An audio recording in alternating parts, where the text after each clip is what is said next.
Yes, this is Mr. Controversy, and this is the infamous three-point conversion station. Keep it locked.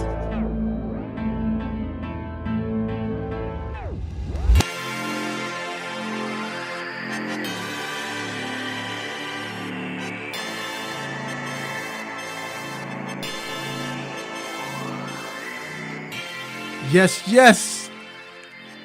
We are back inside the three-point conversion sports lounge. It's your man, Mr. Controversy. Did you miss me? Back once again on another Saturday morning to talk some sports, because there's a lot to get into. And you know, of course, I'm not doing this by myself. First of all, I got my producer, my right-hand man, Mr. G. What up, G? Yo. And then I got my man, D Intellectual in the building. What up, D? Yes. It's been a crazy week, bro. Yeah, man, it's been crazy. And I'm not going to lie. I'm tired. Yeah. I'm very tired. Yeah. Very, very, very tired. To the point, I was thinking about them five. You know how you drink them 5 hours? I heard somebody say before. No, you crash later. It don't make me it. crash. I'm good. I don't know, but I was to the point where I was mixing them up. Like, you know how we used to do Kool-Aid? Yeah. I used to mix them. I'm to the point where I'm not even doing nothing this weekend like that. You feel me? Yeah, like it's my week been enough where I don't need no like hang out and like our week been, you know what I'm saying? Our week been great. Right, but it's been a great week. Yeah, definitely. But we thank you for tuning in. We have a great show ahead of you. We're talking the Porzingis trade, of course. Why? What he do? What will be the effects of this? Will it affect AD? Also, we're going to talk Super Bowl, of course, the Super Bowl experience, what happened throughout the week. And we have a special guest. We have Mike Patton's going to join us inside the building today. And also, we're going to talk, of course, Super Bowl picks. And then we're going to talk about the NBA All-Star. You know, the All-Star reserves. Of course, how everybody like to say who got snubbed or so on. Then we got quick hits, stop it, what's on our minds. It's going to be a great show, very energetic show. Tired right now, but this energy about to come out. Like I said, we're talking about sports, so it's always good to talk sports and everything. So make sure you listen to us. Let your family and friends know that they can listen locally to 1100 AM, WWWE, The Real, that's on the radio. Also, they can listen on iHeartRadio, TuneIn, Radio Now. And then if they want to watch us, they could go to the 3-Point Conversion Facebook page. We're on live. And also on the YouTube page, we're live as well. So we're everywhere. And they can call in at 404-603-8770. We want your opinion. It's the 3-Point Conversion is where fans' opinions matter. So we definitely want you to chime in, you know, and not just on the chat, but you can also come on the Facebook chat and chat it up with us as well. So it's time to get to these quick hits. Let's get it.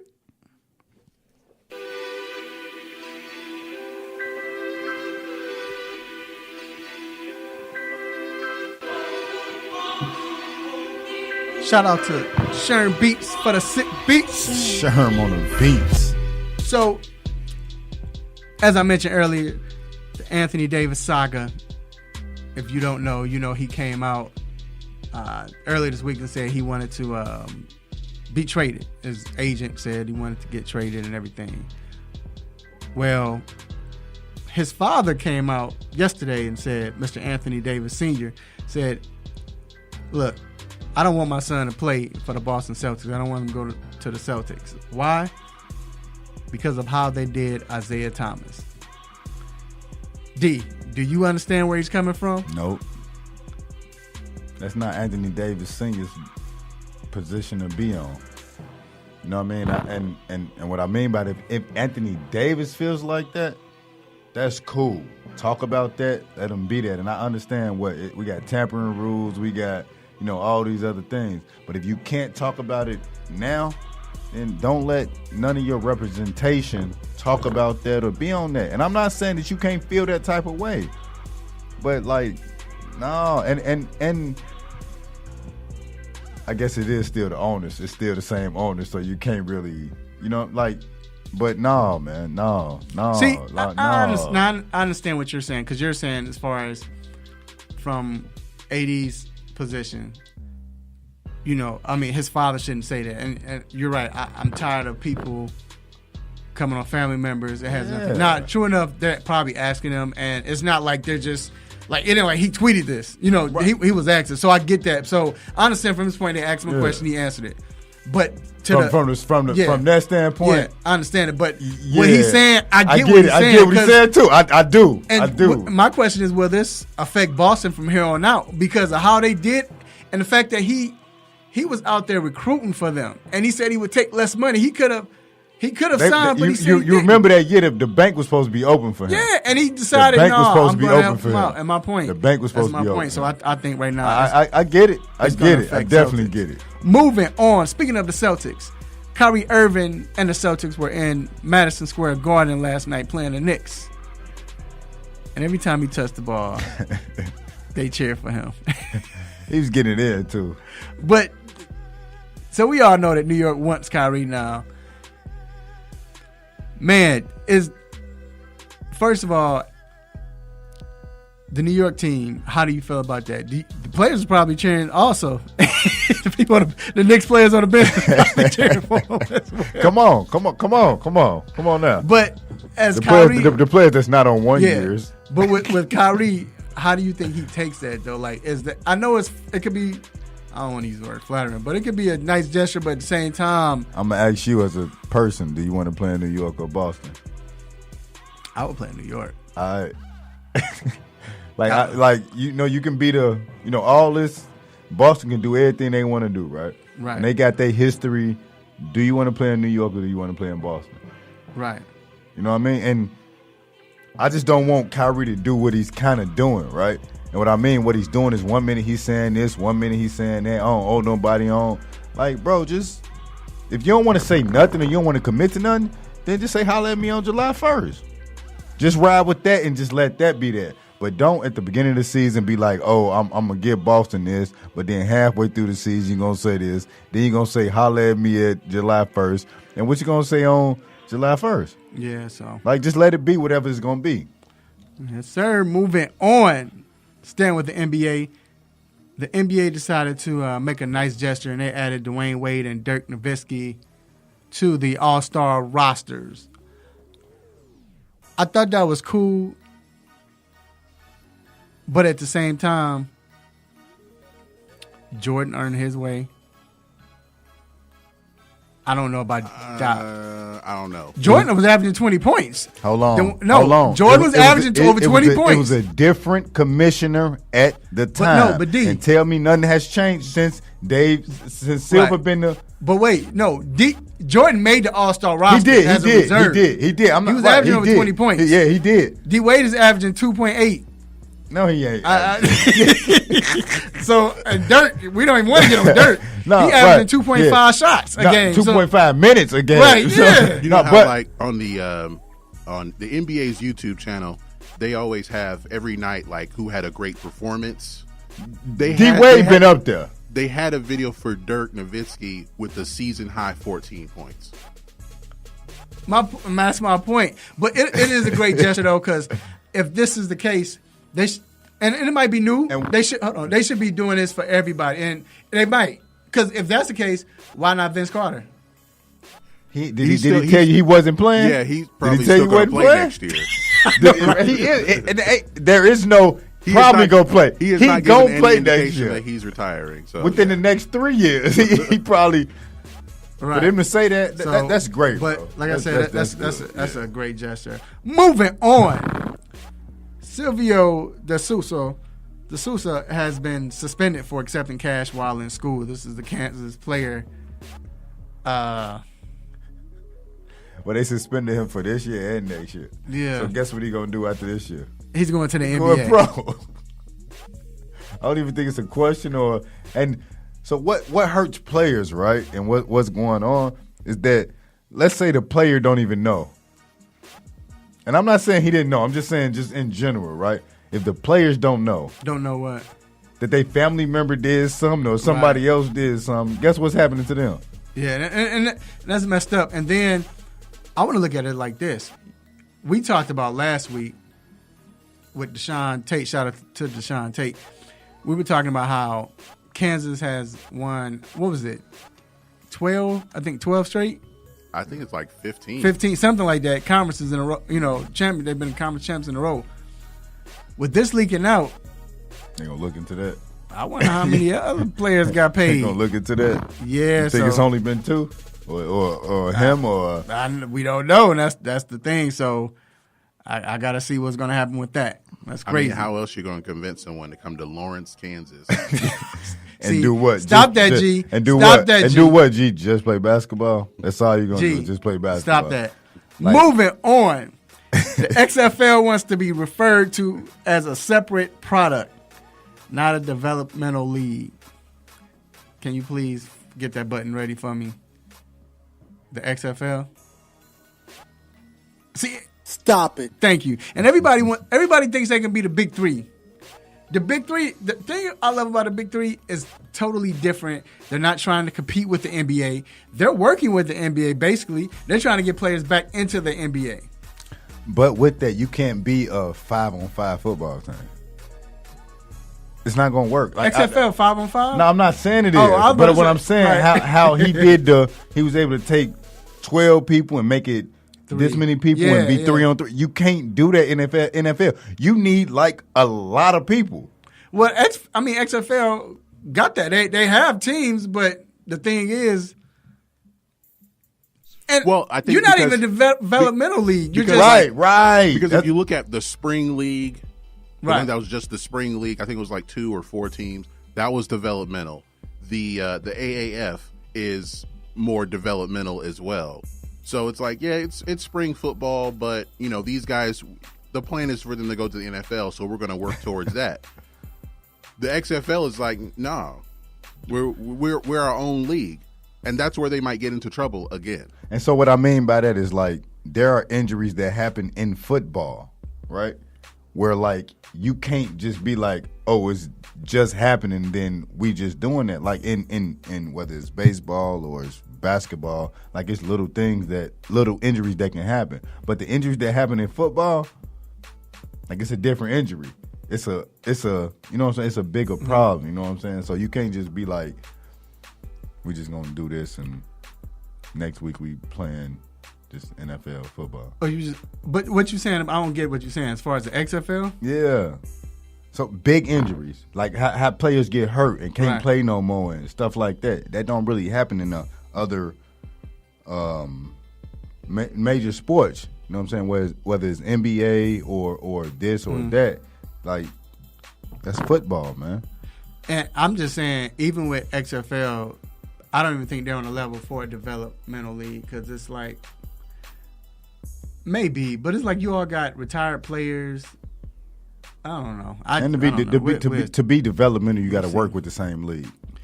Yeah, and I'm saying you have to, and I don't. But that's what they're trying to say. We're not.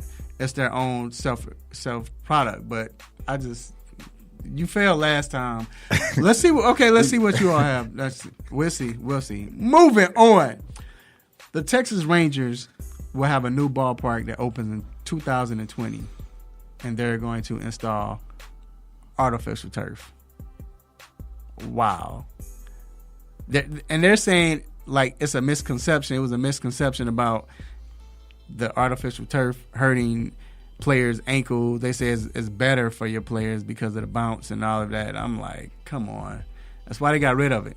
I think it hadn't been. Go ahead. It's I don't know how thick it is. It's probably like less than 2 inches thick of carpet. Right. With concrete underneath. Right. So you might as well be falling on concrete. Yeah, I don't. That's what. Yeah. And every time you move, black stuff pop up. Well, that's the new one. No, that's the current new stuff. one. I'm talking about We're talking about the artificial. old one? We're talking about the Like, old one. That's what Like they finna put Houston in there? Oilers on in the Astrodome stuff. Yeah. Why are they doing that? So I don't know. And last but not least, Kellen Moore. You remember he was Dak's backup in 2017. Then he was moved to quarterback coach. Now he will be the offensive coordinator. So shout out to the Dallas Cowboys, which is weird. And like I said, I'm glad Jason Garrett's about to get the job. Oh my bad. I mean Kellen Moore. My fault. I think that's what they're trying to make him. That's what just to happened. another. Yeah, Didn't that happen 8 years ago or 9 years ago? Something But like that. but now Kellen Moore is on the I call it the Jason Kidd track. So where as soon as you retire, you get a job coaching and you just move up. Like literally. I wonder what's going on. Jerry must be mad at 2017, he was a backup. 2018, he was a QB coach.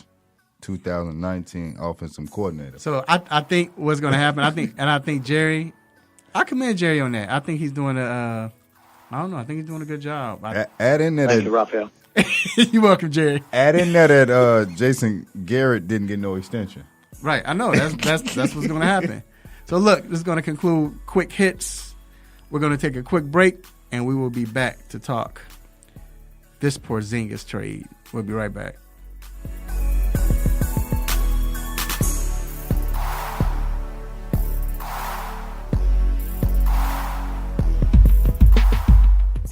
Have you been looking for a radio station that gives you sports? I don't believe it!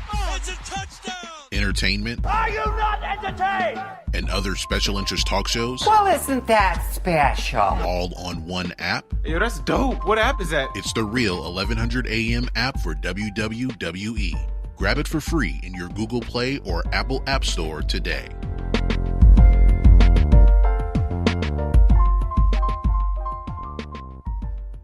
GTG, BRB, OMW, be there in a few. You may think that these kinds of texts are fine because of their length, and you can easily send them at a stoplight. But no, answering one text can take your attention away from the road for 5 seconds. And traveling at 55 miles an hour, that's enough time to travel the length of a football field. Make good decisions. Don't text and drive. Visit StopTextStopWrecks.org. A message brought to you by the National Highway Traffic Safety Administration, Project Yellow Light, Noise, and the Ad Council. What's happening? It's your man Big T doing big things. Y'all know what it is. ATL Hawks official DJ and Rap City forever. You're checking out the 3-Point Conversion Radio. You dig?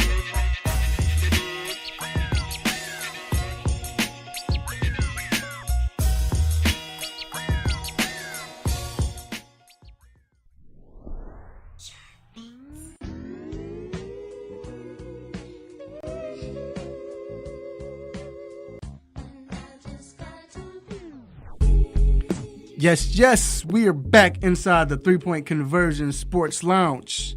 It's your man, Mr. Controversy, here with The Intellectual. Yes. And this next segment, The Hot Topic, is brought to you by Cindycuts Barbershop, located on 3000 Chapel Hill Road, Suite 206, Douglasville, Georgia. Make sure you check them out. Great barbershop. Go and get your hair cut. Could be in and out if you want, or you can stay longer and talk. You wouldn't mind it. Great talk, great people, great understanding. This is a good barbershop, the mix between old school and new. Love it. And shout out to Dwayne Chambers. Make sure when you go in, you go all the way down to the left. The last barber on the left. Gonna hook you up. You can follow him on Instagram at Simha the Barber. That's SIMHATHEBARBER.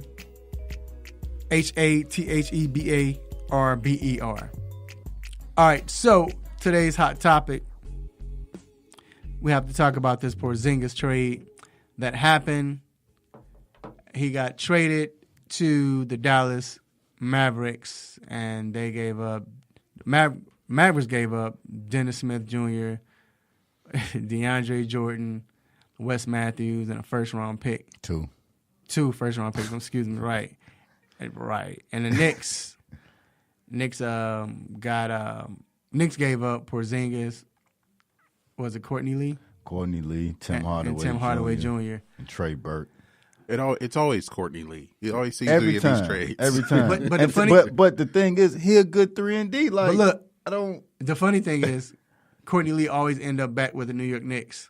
Yeah, like, he'll how be many back times there he gonna next play with? Like he always by the end of the season, by the beginning of next year, he'll be back in New York on a 1-year deal for like whatever. It's crazy. Like ending his contract. Yeah, but going back to the trade, D, what are your thoughts on it? As far as for both teams, do you think it works out for both teams, or? I think it works out for Dallas for what they want. We know Mark Cuban he like European players. I think he's kind of said that in his statements, right? Like he like European players, how smart they are, as opposed to American players. That's kind of one of the things he's definitely made, public. I think it's crazy that DeAndre Jordan came there for this 1-year deal, and he was happy to be home, and they shipped him out. If it doesn't pan out for New York, it's going to be some fired people. If they don't get Kyrie and Durant or whoever, the two open people that's going to be there, it's going to be some people that's going to be fired. Because they gave up a lot, and just to have cap space, that means nothing. You said who gave up a lot? The Knicks. I don't think they did. So it's a double entendre. What I mean, right? So you don't know what was Porzingis was going to be. You don't know how he was going to come back, especially with him 7'2", 7'3", having an ACL injury. Like we don't know what it was going to be. We don't know what the results was going to be, right? So to have to get him back, bring him back, and pay him $30 million a year if they sign him to a big contract and try to build around him, and who knows what he's going to be after this ACL injury. That's a big thing. But to also clear so much cap space and to hope to get these people, that can not mean a lot. Right. If they if they don't get nobody. The thing is though, if they don't get anybody, you're right. But it's New York. And I think they're gonna get somebody. Yeah, I think they're gonna they get, will. They always. You gotta understand. It's like L.A. Lakers and New York are the two teams. Even Boston. And no matter what's going on, I don't know Boston now, but really, but L.A. and New York are always that. Those are the franchises in the NBA that they will always have a chance to get a player. More so L.A. of course, but New York they will get that player, and I think now it opens it up because it freed up cap money. So now you get players. I mean, you got to think about when they had Carmelo, was it more of who wanted to play with Carmelo? Or did you have enough money to get more people to play with? Well, if you look at that. Because they didn't, because they had Amari. Amari got there first. And his money was on there. He had $100 million, didn't he? But it was still on there, right? Yeah, right. So they couldn't. But that's my point. Yeah. So they didn't have the money to... where they could get other players. And part of that when they signed Amari and then they gave up a lot to get Carmelo. So that kind of hamstrung them for a while. And then when they did kind of have a little bit of an opportunity, like they could have, who knows what would happen if they were able to re-sign Jeremy Lin. But then Houston came with what's called the poison pill contract, where everything's backloaded. So with what little money they had, they couldn't really spend it on anybody. And then you sign Carmelo to an extension. And then Amari ends up leaving. So the little opportunities that they did have as far as having cap space, they weren't able to capitalize on it. And this is one of them opportunities where if you come here, whether you're Kevin Durant, Kyrie Irving, or whoever comes, we got money, we got picks coming, and we have young players. So, and that's the key because you have the young players. They got Triers on the bench. Knox is on the bench. Like, they have some nice young players, and now you can get. And they got Dennis Smith. I like him. I like him. That's who they wanted before. Yeah. They should have just got. They should have just got. Now, on the Dallas end, this still makes sense for them because you got this young kid, that everybody's talking about. You got Luka. You have now Porzingis, this guy's on the rise. You get Tim Hardaway Jr., which Tim Hardaway Jr. is not a superstar. He's not a person that can lead your team, but he's that guy that can get you 17 points, 18. We've seen him explode, especially against the Hawks. But you have this guy that can score points. I mean, it's a great chance. And then I just think now your team is with Dallas, it was like, what are we doing? Where are we trying to go? Now, the only people that's probably mad about this whole thing, which, I mean, they were pretty much out of it anyway, are the Atlanta Hawks. Because right now, that pick is a wrap. It's gone now. What pick is a wrap? Because I'm saying, remember, that protected pick, they're not going to be, I think they're going to get. It was protected to top 5, right? They're not getting top 5. Yeah. I mean, they're not going to get it. What was the pick protected through? It was protected through the top 5, right? Yeah. If Dallas wasn't finna be top 5, and now they're probably going to be 5 through 10. Right, that's what I'm saying. So it works out for Atlanta. No, it was the other way around, wasn't it? Wasn't the other way around? Well, yeah, Atlanta got the pick. Yeah. No matter, I don't think it was protected. It was protected. It was protected. I don't think it was protected. Look it up. But it was protected. It was protected. And that's the thing. Everybody was pretty sure it was protected, but people were shocked that because people weren't expecting Dallas to be that well anyway. Right. That was the first thing. But that's why they made But they got worse. Like, they got worse this year. That trade made them worse this year. And I honestly think it may have mortgaged their future. I don't know. The reason why I say I don't know. Okay, so the pick is protected if Dallas landed in the top 5 of the lottery, then they keep it. But if it's outside of the top 5, then Atlanta gets it. So what you think? You think they'll land in the top 5? Oh, they are. They're not even top 5 now. Right. That's what I'm saying. It's 5 teams in the East. Yeah, they're good. So that works out for somehow Atlanta. So Dallas gets into the top 5. They keep the pick, but then it rolls over to the next year. So do you think they're gonna sit Luka down? No. They're going to play him. I'm just playing. I just sort of get that top 5. Right. No, like, dude. We know Porzingis isn't playing. At all. At all. But I like, unfortunately, like, I looked at it the long way, right? I don't know about this trade for Dallas. Like, I really don't know about the trade for Dallas. What did Dallas get?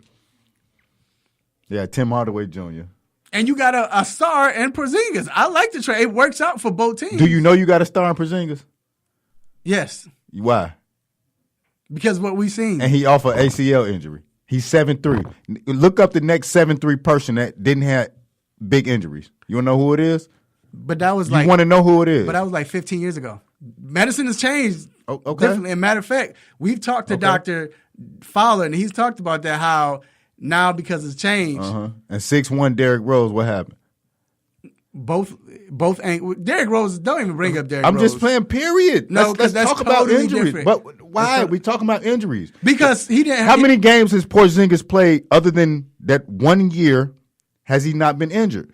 Derrick Rose hurt. Listen. Derrick Rose hurt both legs. Okay. That's totally different. Because when he came back, okay, he was on his way. Then he injured the other. So that, you can't bring him up on that.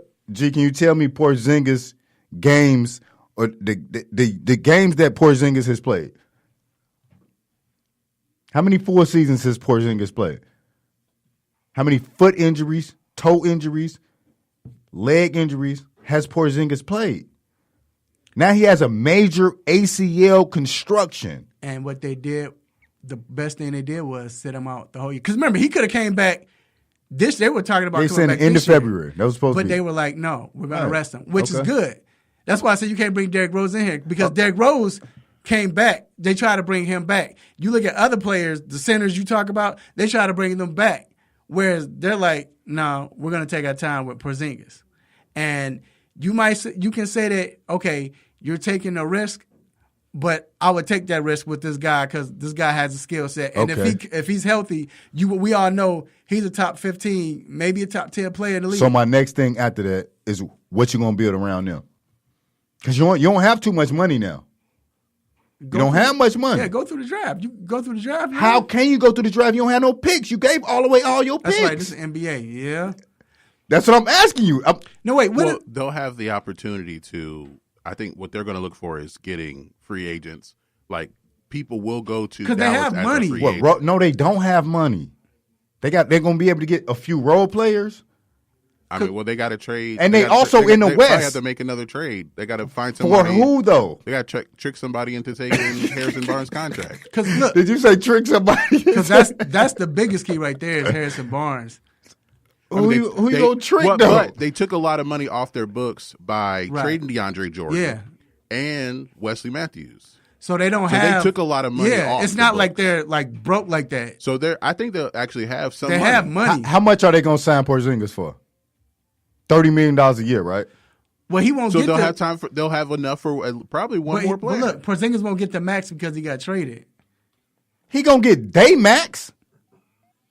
He can't get the max that he was gonna get in New York, but he can get day max. But he can't get their max because I'm saying when you get traded, that lessens what they can get as far as the max. That's why. No, it lessens what he can get. Right, it doesn't lessen the max. But still, they get a max. Right now, in the NBA, you can almost get 3 players the max. I mean, that's the NBA. That's why you see teams with so many players with so many, you know what I'm saying? They mess Luka Doncic, his prime. What's going on? It's not going to build the way that they looking. Watch. We'll see, but like I said, I think it was a great trade for both teams. They benefited. Like you said, like G said, both of them. Knicks got a lot of money off their books, but Dallas did also. It's not like Dallas is suffering. Porzingis is not getting paid a lot of money. You have to pay him, and they're banking on that. But at the same time, you don't have to pay Luka for another 3 years, 2 or 3 years. It's just you can get one more player, and then but you got 2 good players on your team right now, which they didn't have beforehand. But look, we're gonna take a quick break, and we will be right back to talk about the Super Bowl. Keep it locked.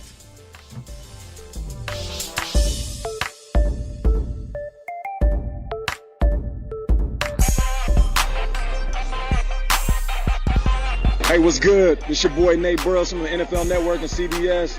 When the illest to do it. Hey, you listening to the 3-Point Conversion Radio. Don't you go anywhere. It's lit. It's lit.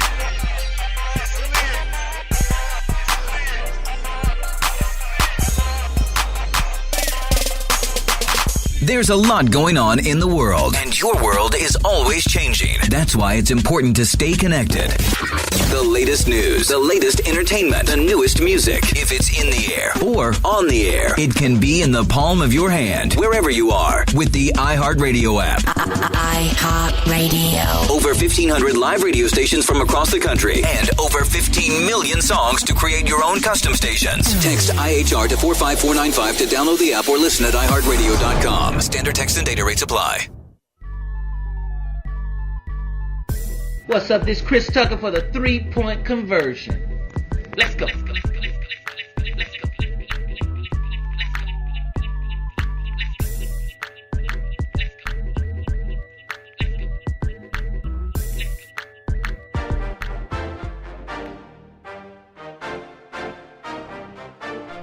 All right, we are back inside the 3-Point Conversion Sports Lounge.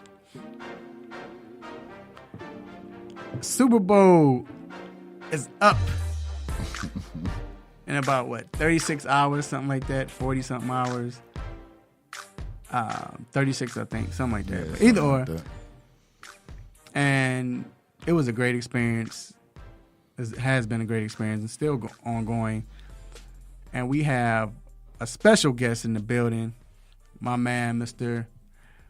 Mike Patton, General from the Sports Awakening. What's going on, sir? What's going on? Man, it's been a crazy week, really. You know what I'm saying? It's been a lot going on, but it's been great as far as and especially with you. I want you to talk about it with you coming in town from Tennessee, from Nashville.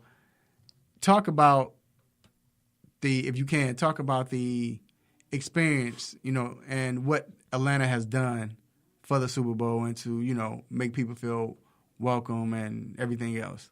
Well, you do have the welcoming committee, but but as far as everything, it's all more compact. And I actually went to the one in Minneapolis last year as well, and that one was more spread out. Things were harder to get to. Atlanta's made everything more compact, easier to get to. Everything's more convenient, and it's been more people come out too. So definitely a chance to connect and meet more people, and you definitely see stars and celebrities from all walks of life. Now, in Minnesota, in Minneapolis, was it like that there as far as the superstars coming out? You had some come out, but you really didn't have anybody that wanted to come to -6-degree weather. I was going to say, right. Yes, and especially the funniest thing is you have people that, you're walking to the media bus, and you got people that want to talk to you. Yeah. And I'm like, look, it's -6 degrees. I'm not saying a word. Yeah. You keep talking to me if you want to. I'm not being rude. I'm just cold. And even on Tuesday, it might a sprinkle of snow that was supposed to happen down here, and we were worried about it or what it was going to be. It didn't happen, and everything just moved perfectly. You can walk from this place, you can get to this place, you can do that and get here, and it was not a problem. Like even with the traffic last night, it was no traffic on the expressway last night. But I think, you know what? I really think that's because everybody was tricked, and then maybe they did this purposely. And got on the train. Everybody was getting on MARTA and everything else, and the streets were clear. Yeah. But I don't even want to talk about Radio Row and everything, because the thing about Radio Row, we put out a lot of interviews, we talked to a lot of people, and this was our first year covering the Super Bowl, and I thought the athletes and stars, whoever, were great. More so when, the PR people, we got to do this, we got to do that. And they weren't trying to be mean. It was just, look, we got to get here. But the athletes, whether it was other media, fans, they took their time to sign autographs, to take pictures. One guy I got to shout out, and we didn't get to talk to him, but I might try to set something up anyway, was Deontay Wilder. Every time someone reached out to him, he was on a move, they're trying to get him to go, fans, media, whatever. He took the time to shake their hands, to take a picture. And did everything he could to be a part of it. Everything. Real. That was, and I really thought that was, cool. But that was the atmospheres like Atlanta brought. You know what I'm saying? And Super Bowl, they did a great job, and this Super Bowl doing this also, but it was cool. Now, tell everybody, Mike, if you can, do you have a crazy moment, or I'll let you go first. Anything that was crazy or just like, wow, one of those weird moments? Well, one of my crazy moments was speaking to Bill Rhoden again. For those that don't know, he's a living legend when it comes to black writers. He wrote for the New York Times, and he's now writing with the Undefeated and ESPN. He always has a word for me every time I see him. He remembers who I am, and we talk every time. So I told him about my dreams, trying to chase my dreams. And, he had something funny to say to me. He said, well, look, you might want to get out of those dreams and actually get out there and do them. Right, that makes sense. He always leaves me with something, and that always is a memorable moment for me every time I talk to him, because he always gives me some kind of wisdom, because he's trying to help me get where I want to go. Right. Do you have one? I have one. Do you have one? Yeah. Our Chris Broussard moment. You know what I mean? The way he came to us and was just talking to us, and it wasn't like extra, or he was saying this, or it was just, if y'all need to reach out to me, and yeah, he was real cool. Yeah. But see, y'all giving out boring stories, man. That's good enough. Forget that. My story was, shout out to LA Brothers. My story was. I know what you're finna say. My story was. I know what you finna say. We were walking out. The Porzingis. We had just put out the 3-point conversion. Had just put out the Porzingis deal, right? The trade. So I walked up to Stephen A. What's going on? We chatted for a minute. I'm like, hey man, what you think about a Porzingis trade? And he was like, what you talking about? I said, he got traded to Dallas. And, we all know Stephen A. Smith is a Knicks fan. Big Knicks fan. Mm-hmm. Big Knicks fan. He was like, hold on. He was like, it didn't happen yet. Put on my phone. Yes, it happened. We reported it. It happened. And he showed him the 3-point conversion thing, though. Yeah, and it just happened. Yeah, it literally just happened. Well, we put it out. No one else had it out yet. And he was like, when he saw it, he was like, well, I've been running around, so I didn't see it. About 5 seconds later, he got to where he was going. D was like, look at him. You saw him on the phone trying to figure out what's going on. And then 5 minutes later, we see him on the show. On the show, talking about some the portrait. Man, we just told you that. Yeah, I was actually listening to him on Big Ticket's radio show talking about it, man. It was cracking me up because it was crazy, right? Like, dude, we just talked about this with you, and you. The funny thing though is Tig and them was laughing. Shout out to Big Tig, man, for the drop. And, we was over there kicking it with him. Big Tig was laughing because we went over there and told Big Tig, we was like, yo, dog, this is what happened. We told them, and they was like, oh, y'all should have got that on camera. They were laughing. So I can only imagine what they were doing when he started talking about it because they knew what had just happened. Another situation was crazy was the fact that we were talking to, who was it? I got Robbie Gold.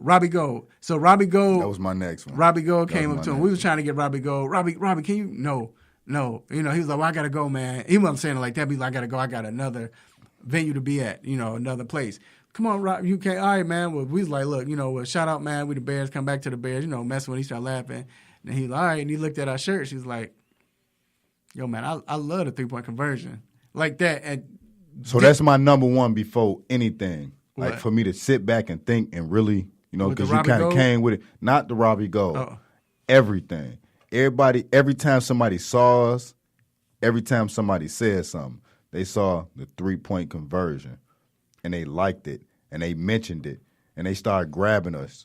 Jason Weaver grabbed us to do an interview. Like they started grabbing us to do interviews because of how we brought ourselves, how we conducted ourselves, how we were together as a team. And that's what I like more than anything. Yeah, but we had some funny moments, man. It was great to hear Steve Smith. Another funny moment. Steve Smith was somebody asked Steve Smith a question. I guess they were from Detroit, and they asked him about Kenny Galladay, and Steve Smith said he was like, "Well, sir, I already answered that. You're too late. So next question." The guy was like, "No, I just want you to if you could just expound on it." He said, "No. I'm not doing that. Next question. You were late. You should have been here. I already answered it. I don't have time for that. Next question." So we were all like, oh, snap. But me being who I am, I'm like, well, anyway. All right, Steve. So what happened was, did you – and he bust out laughing. I'm just playing, man. I'm just messing with you, man. What you want to ask? It was crazy. And dude was shook like he was about to cry, But it, like I said, it was a lot of moments, man. It was a great time. Everybody said they enjoyed being here in Atlanta. The atmosphere was right. Like I said, everybody was cool. Nobody. Warren Sapp was walking around with a cane, but he started running, trying to get some food. Remember that? I think that was Mike was telling me, or somebody was like, "Oh, why is he? If he has a cane, why is he running around?" I think that was Ab Stanley, the senior writer for the 3-point conversion. And we were just laughing like, yeah, why is he walking around with a cane? But as soon as the food, he was trying to hurry up and catch the food, and he started running.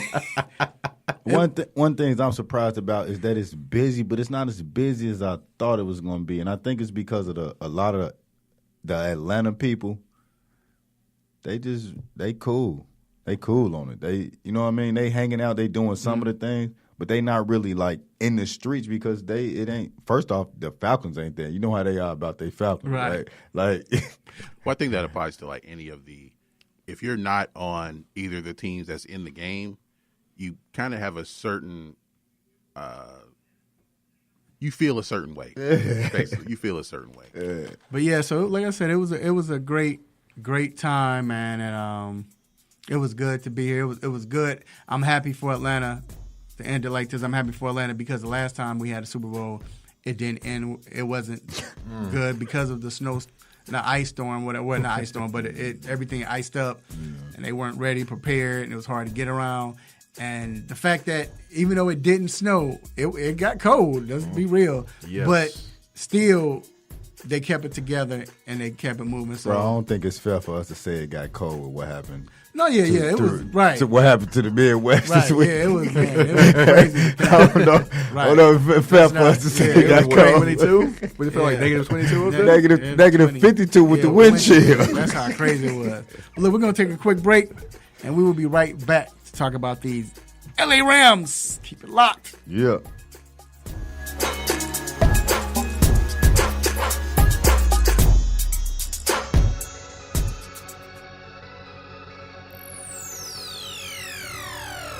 Ladies and gentlemen, this is Cat Williams, and you are listening to 3 Point Conversion Radio.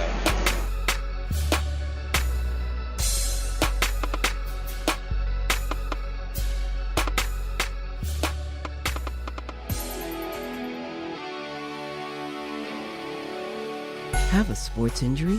Need to see an orthopedic doctor?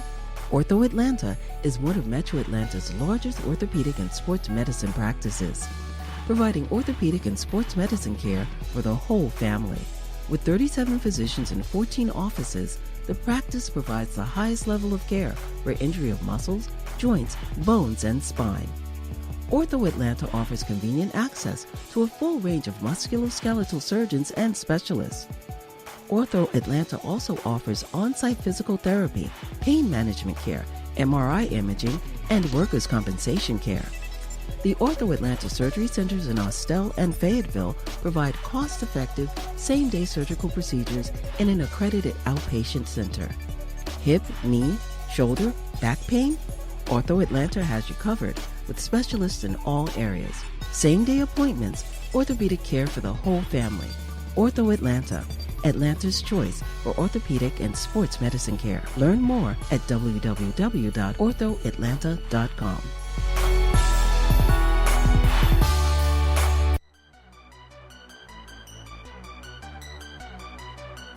This is Steve Atwater with the Denver Broncos, and you're listening to the 3 Point Conversion. 3 Point Conversion. 3 Point Conversion. 3 Point Conversion.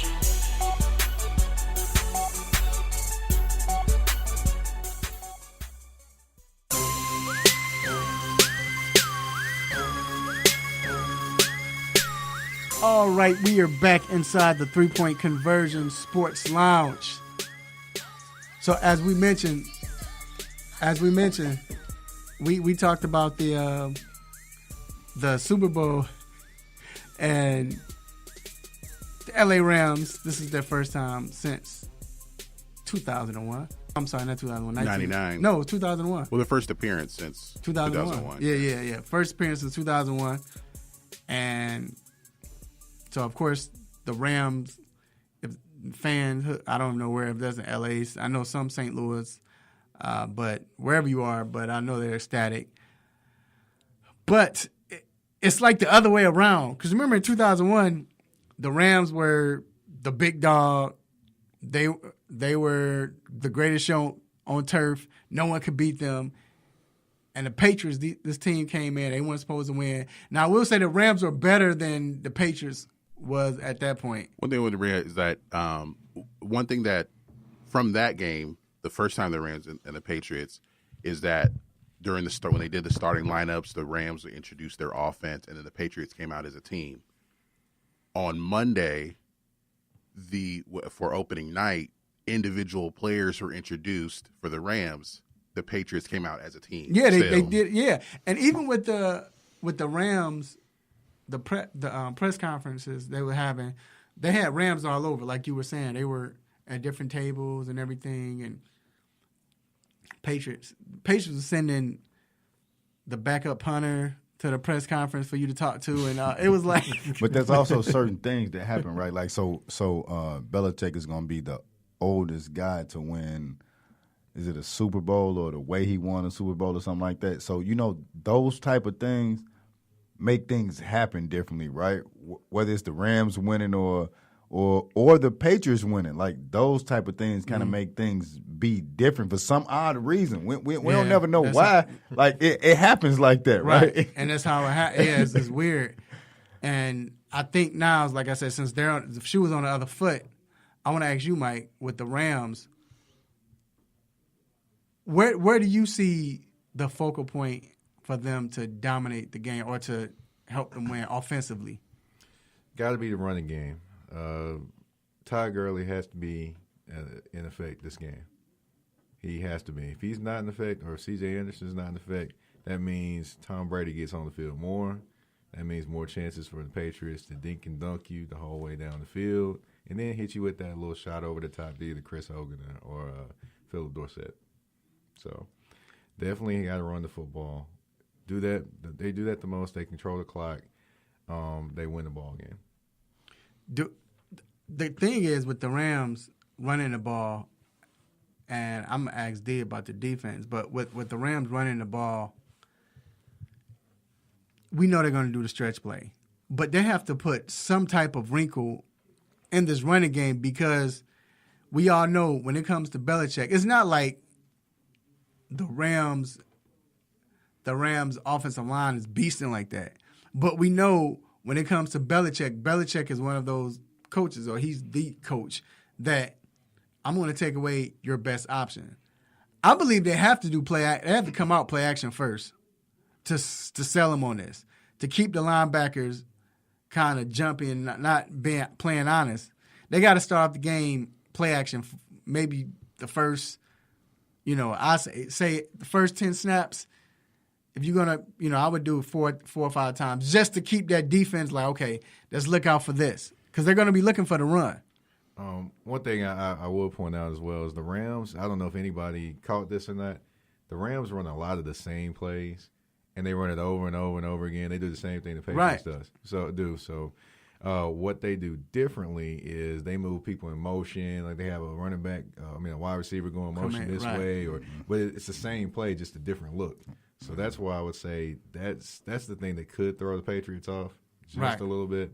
That and the fact that they have so many moving parts and all those type of things, so many things that you have to look at and keep your eyes on. But will it just off what you're saying? You don't think Belichick? You don't think he see that? I would say this: if he does, if he doesn't see it, he'll see it in the second half because the Patriots are always good for making adjustments going in the second half. So the first half, I would say the Rams are going to put up some points. The determining factor if the Patriots are going to win is the second half if they're able to make those adjustments. Right. Now, defensively, New England comes in. New England comes on the offensive side. They like to run the ball up the middle. They dink and dunk. You don't see too many explosive plays. So if you're the Rams, if you're Wade Phillips, you've played against Brady before, how do you attack or just sit there and, and play them? So I think one of the biggest things are your linebackers, right? Like what your linebackers going to do. How they going to play it? Are they going to worry about James White? Are they going to worry about just playing the run? And then your cornerbacks, how are they going to play the wide receivers? Unfortunately, it comes to where you want to sacrifice the big play to them because they don't really make the big play, right? Like you rather you're forcing them. Yeah, like make the big play because y'all not really built for that. That's really not what New England do. So what I have seen from the Rams defense is that the playoff defense has been a whole different ball game than the regular season defense. Mm-hmm. Their run defense has averaged way less than anything that has happened during the regular season. Their pass defense has been better, probably because of the run defense. There's still a big question in Marcus Peters. Mm-hmm. You know what I'm saying? We kind of see where he goes and things like that. So wait, you said their pass defense is better because of the run defense? Yeah. But the run, they hadn't been great with the run, no. In the playoffs? Rams. Oh, in the playoffs. Okay, in the playoffs. That's what I'm saying. The playoffs has changed. That's what I'm saying. They've changed the whole defense in the regular season, it was kind of like, Right. What were you saying with Kansas City? They'll lose because of their defense, and their defense didn't change in the playoffs. Right. And we said the Rams can lose because of their defense. Guess what happened in the playoffs? And they made it. It changed. Right. So do you think? G, you could jump in this as well. Do you think that Talib made that much of an impact? I don't know if it's him like that. I would say so.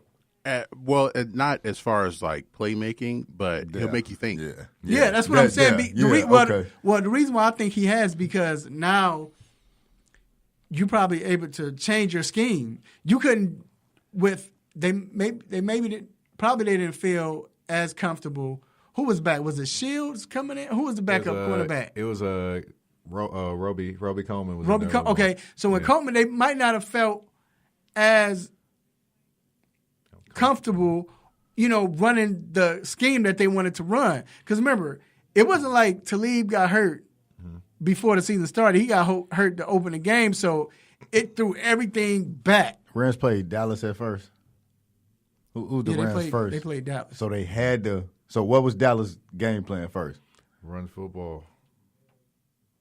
And I think that kind of made it. But I still think it was right. But I think it was to lead because now you're able to do more with your linebackers. They don't have to play zone as much. They got that attitude. They kind of got that attitude, kind of. Right. The biggest change I would say in their secondary is at the beginning of the year, Wade Phillips wanted to run a lot of man, and Marcus Peters is not a man corner.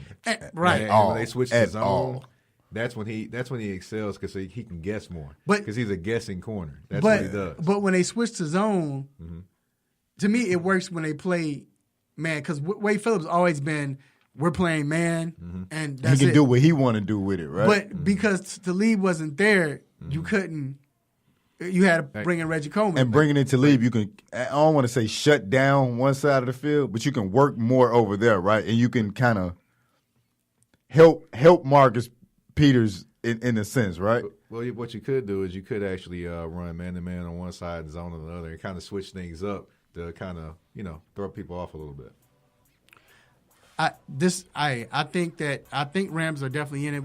I mean, Patriots, they never win by more than a touchdown, an extra point. So or lose. So it's going to be a close game. It's just like you said. The Rams just got to stay.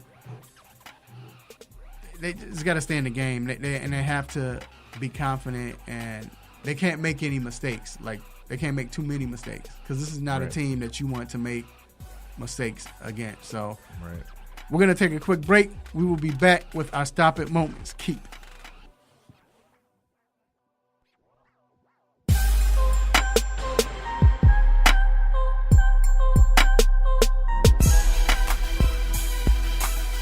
What's going on, guys? It's John Collins from the Atlanta Hawks. You're listening to the 3-Point Conversion Radio. You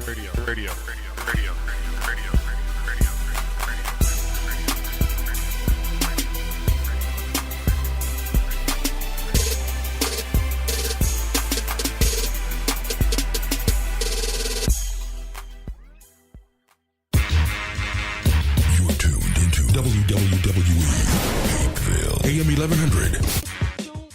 The opinions expressed during the sponsored programs on this station are strictly those of the program hosts, guests, and callers and are not necessarily those of Beasley Broadcast Group, this station, its staff, other advertisers, or agencies.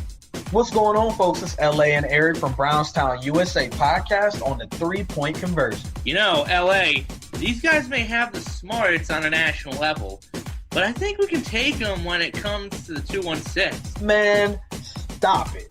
You're on Garbage Watch. Anyway, check us out weekly for updates, news, stories, and opinions you can count on about football from the heartland of America, the Cleveland Browns. Only on the 3-Point Conversion. Now let's throw it back to the Sports Lounge now!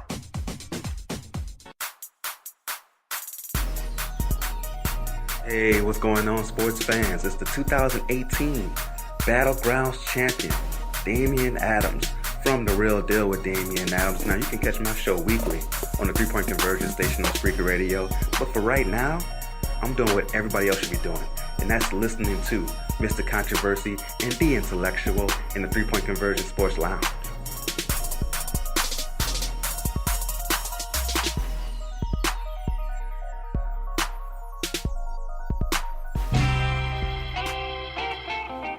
No mercy. Don't let up on him. Go hard on him, Mr. Controversy. Hit him with the stop it button.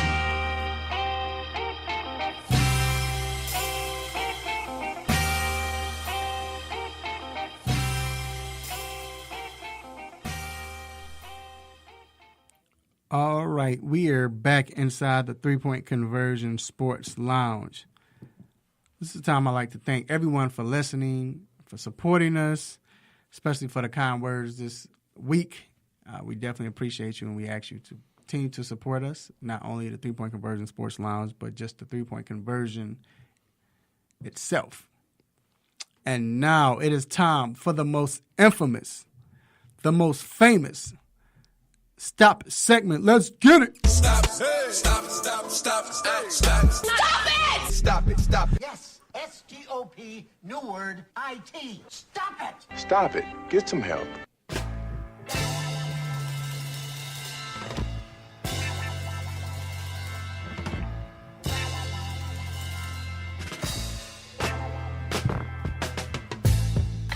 All right, D, it's on you. What is your stop it moment, sir?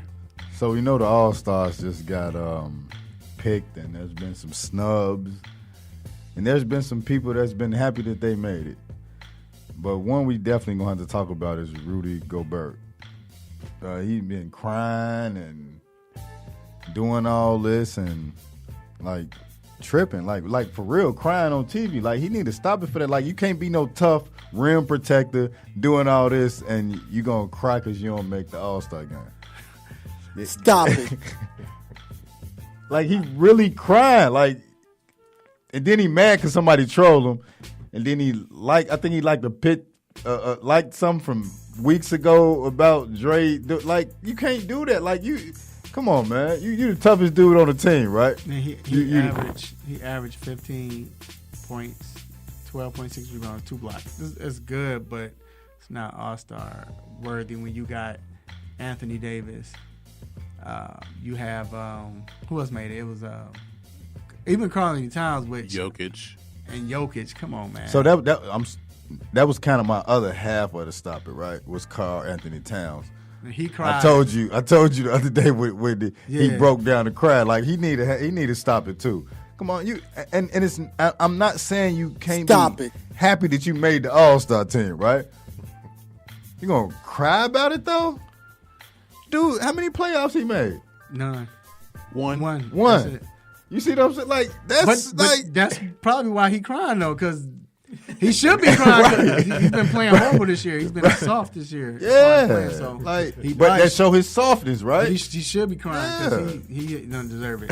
Anyway, my stop it moment goes to the NHL, and you might say why, but the NHL said now they're going to start celebrating Black History Month. Stop it. Stop it. Stop it. So you got 2.5 black players that play in NHL, but you want to have you want to celebrate Black History Month. I only know one. Dude that would play for that's it. He flashy. You know what? That's why we know him, because he flashy and he. But it's like they don't like that flashiness out of him either. No. But it's they like can't stand him. But he back it up too, though, because as soon as he got traded, somehow he made it happen. But look, it's like, why that we don't want it. Thank you. We don't want any. And that's all I gotta say. We're good. We're good. And we don't do it for no month. We're cool. We stop it. Like, they're how many years behind? Come on, man. 100. Yeah, we're good. We stayed on that. Stay that. So, yeah. All right, that concludes our Stop It segment. We're gonna take a quick break, and we will be right back.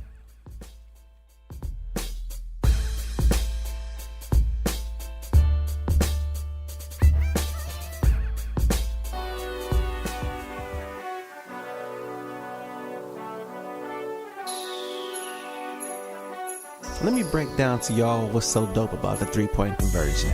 First of all, everybody is a fan of the game first. Second of all, everybody is a student of the game second.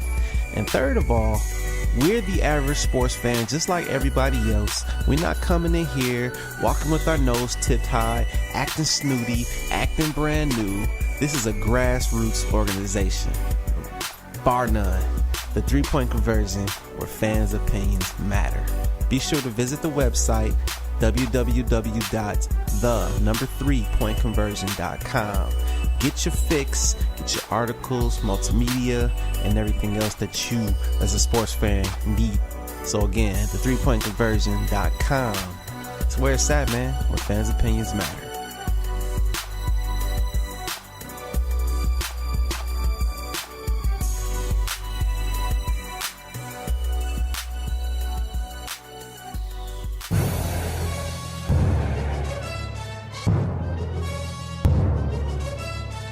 Whether it's quick hits, what's on my mind, the infamous Stop It segment, you got to be there every Saturday morning on the 3-Point Conversion station for the 3-Point Conversion Sports Lounge hosted by Mr. Controversy. Get him!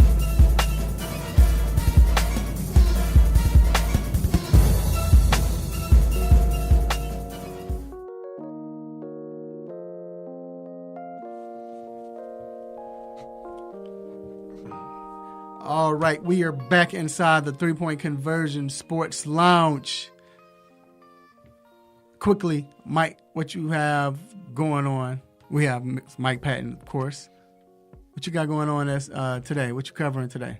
Well, I will be on the red carpet for NFL honors today. So my first time going, definitely going to try to see how many people I can get interviews out of today. We get some weird stories and weird answers. Oh, yeah, you know it. Have to. G has been covering everything. What are you covering Don't today? say you going to sleep, G. No, he can't go to sleep. I can't. Can't afford it today. What are you covering, G? Some event. What is it? What is it called? Leather and lace. Leather and lace. In which So we may be able to see Mr. Controversy's favorite artist, Flo Rida. So you're going to say some event and it got lace in it? Stop it. Like just some event. But it's not. I mean, no, it's not like that, bro. There's like, there's like some models from a certain company that's supposed to be there, I think. Okay, I know it. That's it. Is he going to sing your song? Is going T-Pain going to come out with him? Low. Oh, tonight. With the what that song is? Low top with the. So yeah, but anyway, the Patriots now. You ask me what I got going on? Oh, what you got going on? What you got going on? My sister actually in town from Vegas. Oh, okay. She popped up on me this morning. Actually, while I was riding here. Oh, come here and what she up, said sis? she here, and I was like, oh yeah, well, I guess that's what it is. Right. No matter what it was before, that's what it is now. Right. Oh man, the Patriots come in town. What's the funny thing with the Patriots is they just funny, man.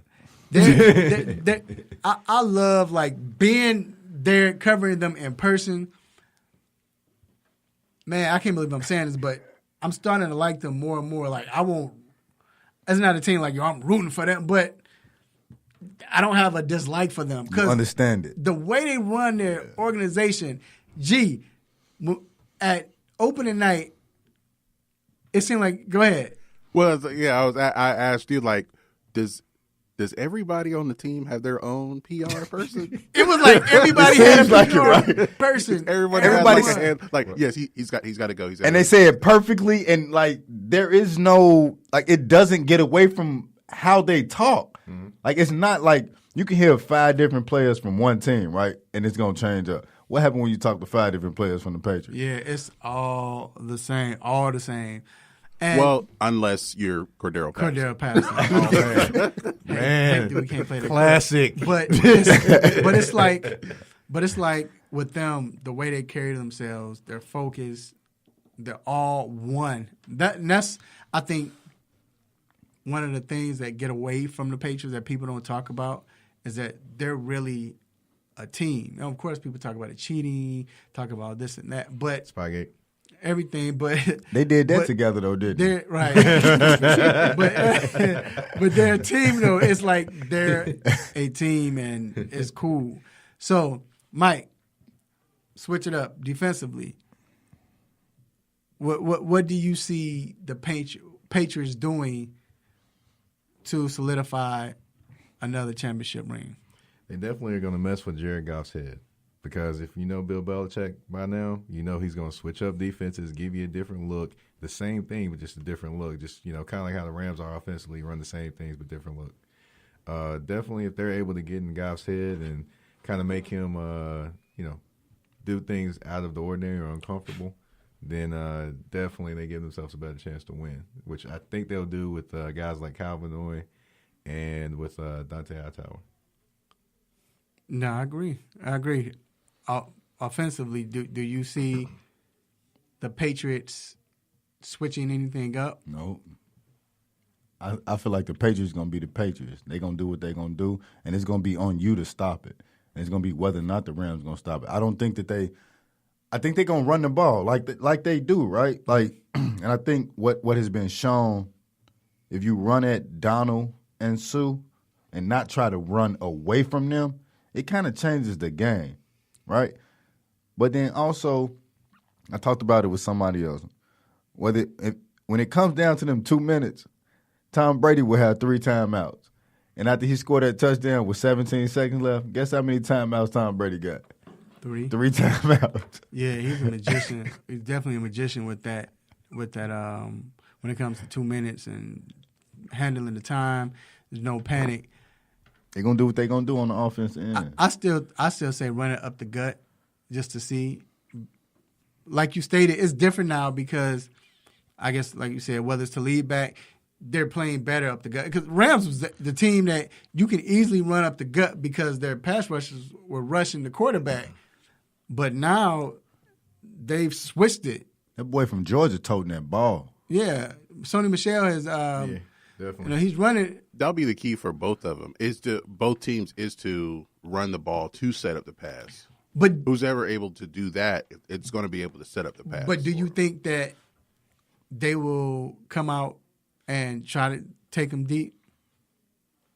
Who? Patriots. Because the Patriots are very picky about when they throw deep. Yes. Yeah, very. Right. But they were killing Kansas City. It's Kansas City, but I'm saying not Kansas City, but Chargers. The Chargers. They shocked them. But see, here's the thing: the chess match between Brady or McDaniels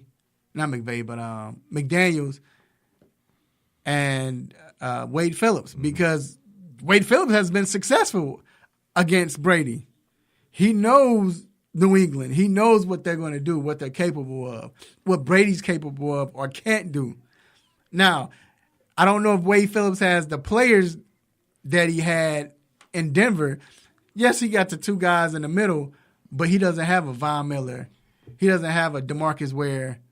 He doesn't have that. So how would they attack Brady now?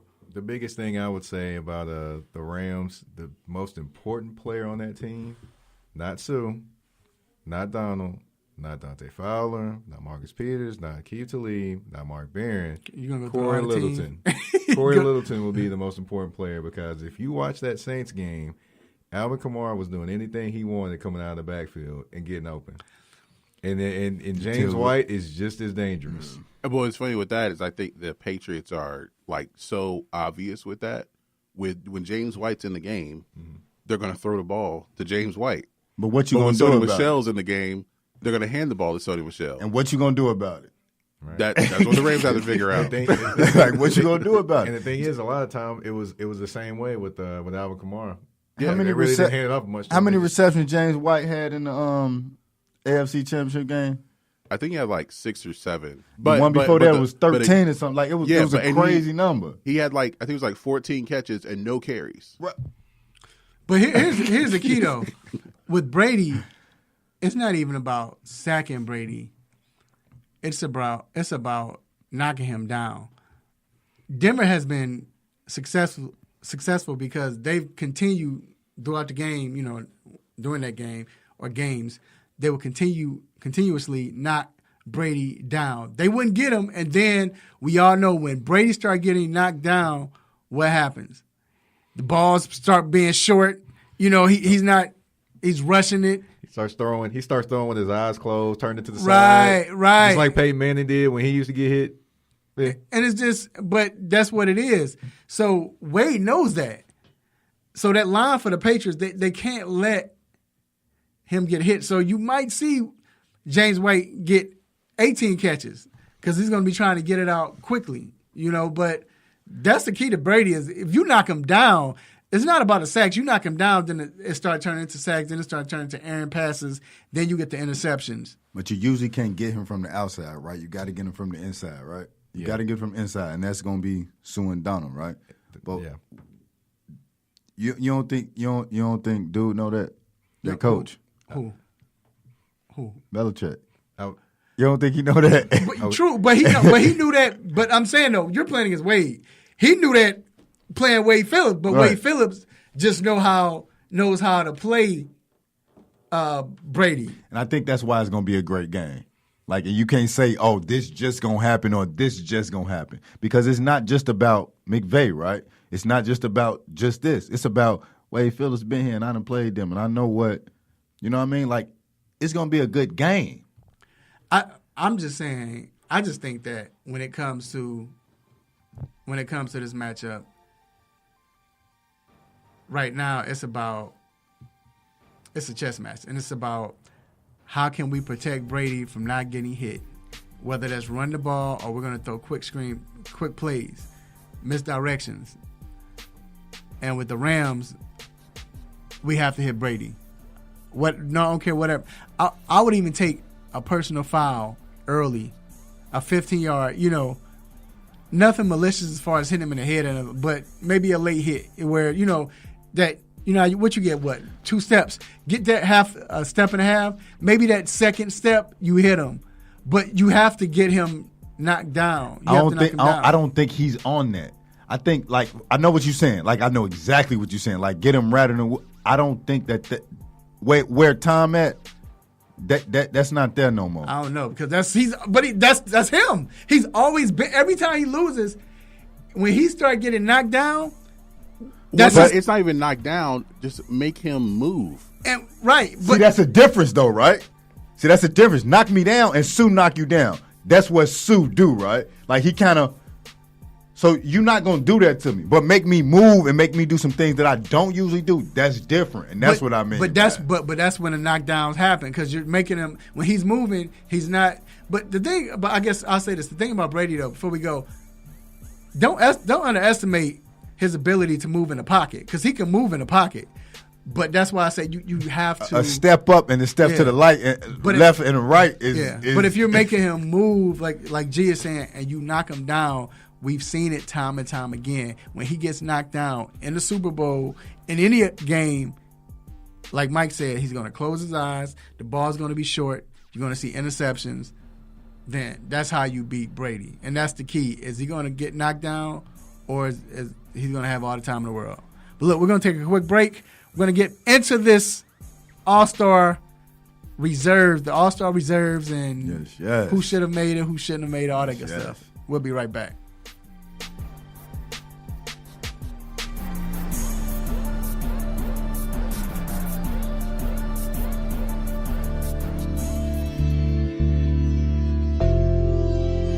Hey y'all, it's Channel 2's Taisha Fernandez, and you need to listen to the 3-Point Conversion. 3-Point Conversion. 3-Point Conversion. 3-Point Conversion. 3-Point Conversion. 3-Point Conversion.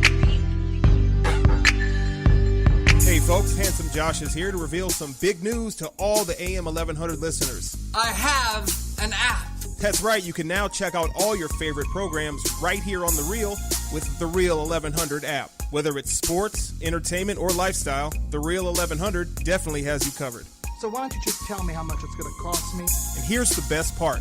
It's available in your Google Play or Apple App Store, and it's free to download. Actually, you can count me in on this one. So download the Real 1100 app today and stay in tune with The Real.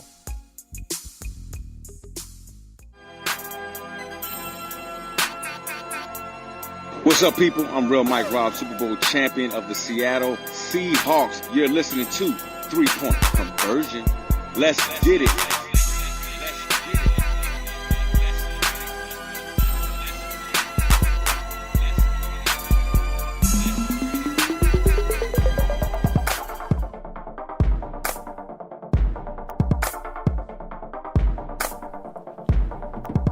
All right, we are back inside the 3 Point Conversion Sports Lounge. And on Thursday, the All-Star Reserves, the NBA All-Star Reserves came out. And so for the West, we saw LaMarcus Aldridge, Anthony Davis, Nikola Jokic, Russell Westbrook, Klay Thompson, Karl Anthony Towns, and Damian Lillard fell out the Western Reserves, the bench. Well, to basically just, get in the All-Star game. For the East, well, first of all, any problems with that? Did you think someone else should have made it? Tobias Harris. You think Tobias Harris should have made it? Yes. I think I got it. Go ahead. Why? Go ahead. Say why. Mean, to me, he's the most dynamic player on the LA Clippers team. And, it's really hard to kind of pull someone out of there, maybe pull Dirk out and put him in there. If we don't feel Dirk need to make it, then why not put Tobias Harris in and take him out? With that being said, Dirk not taking a spot. Yeah, he's not taking a spot. Like, it's an extra. Okay. But I also feel you on the Tobias Harris. And what I mean by it is, like, there's certain teams that just wouldn't be there if it wasn't for that player, right? Like, the Clippers are in the playoff hunt. They probably are going to be in the playoffs if they continue what they've been doing. Mm-hmm. And most of the reason, of course, other than Lou, we got to get Lewis, is because of Tobias Harris. Right. He's playing a great year, and I agree with you. I think he should have been there. But I think with that being said is, who do you take out? That's true. Yeah, I think everybody. The only other person I might say I would take out. G, tell me if you believe me or not, or if you with me or not. I would take out Klay Thompson. Klay has been hot lately. I agree with you. But replace him with Harris? Yeah. Because what Clippers are doing, I would replace him. I think he's the one that you would. And Harris has been consistent. I'm kind of shocked that I think because he got hurt and he's had the last 2 weeks he hadn't been playing that well. LaMarcus Aldridge has been balling, right? But I'm surprised that Rosen didn't make it. Look at the numbers. It's about Aldridge. Aldridge has been doing it. No. I'm not saying take him out. No, that's why I say he deserves to be in there. Yeah. But DeRozan has been balling. And the thing about DeRozan this year, DeRozan is not just scoring.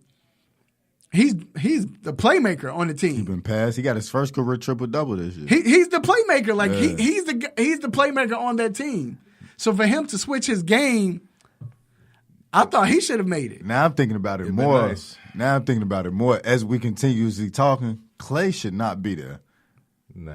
Like, and I hate to say it under no circumstances, right. But like I get that they got the best record barely. What is it, 5 games, something like that? Mm-hmm. So they got 2.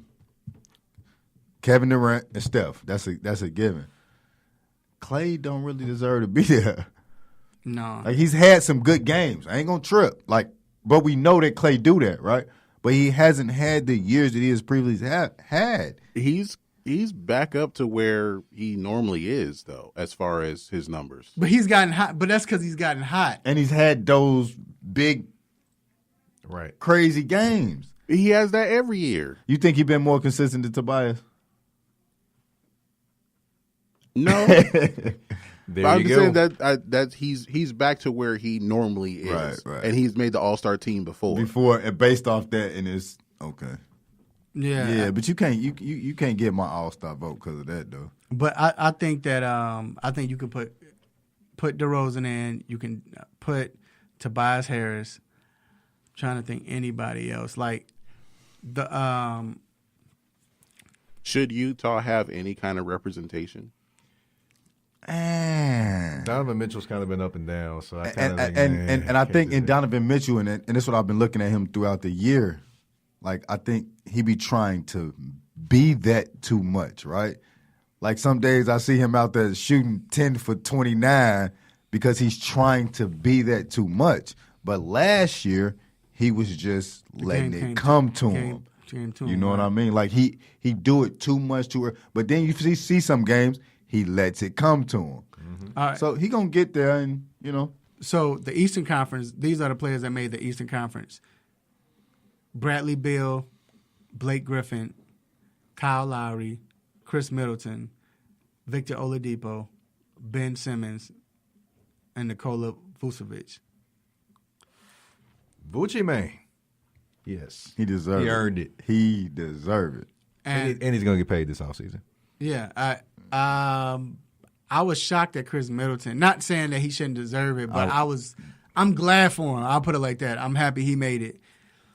I mean, I don't know. And also, they're going to have D-Wade.